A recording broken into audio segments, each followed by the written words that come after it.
సామెతల గ్రంథం 3వ అధ్యాయంలో మొదటి వచనంలో చదువుతున్నాను. నా కుమారుడా, నీ ఉపదేశమును మరువకము, నా ఆజ్ఞ హృదయపూర్వకముగా గైకొనము. మొట్టమొదటి వచనం రాయండి మీ నోట్స్లో.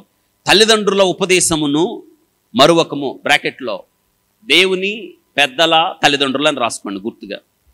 Don't forget your parents instruction from God's word.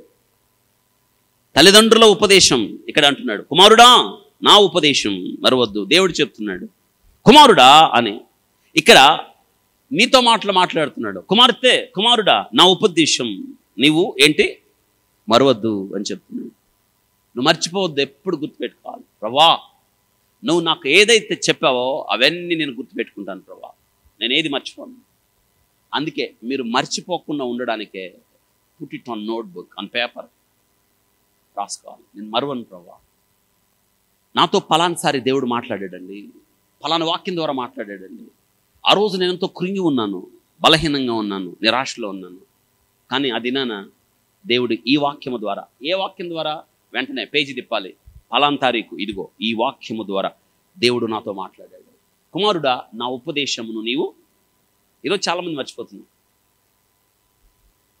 అవసాన కాలం ముందు తల్లిదండ్రులు వారి బిడ్డలకు చెప్పిన వాక్య భాగాలు పరిశుద్ధ గ్రంథంలో ఎన్నో ఉన్నాయి.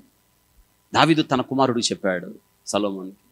వృద్ధుడు, ముసలివాడైపోయాడు దావీదు. కానీ నువ్వు యుద్ధం ఎలా చేయాలో చెప్పలా, శత్రువుతో ఎలా పోరాడాలో చెప్పలా, కుట్ర ఎలా ఎదుర్కోవాలో చెప్పలా. కానీ ఒక మాట చెప్పాడు. ఏంటి తెలుసా? దేవుని మాట విను.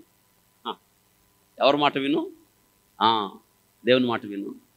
ఆయన్ని హత్తుకో, ఆయన మాట మీద జీవితాన్ని కట్టుకో.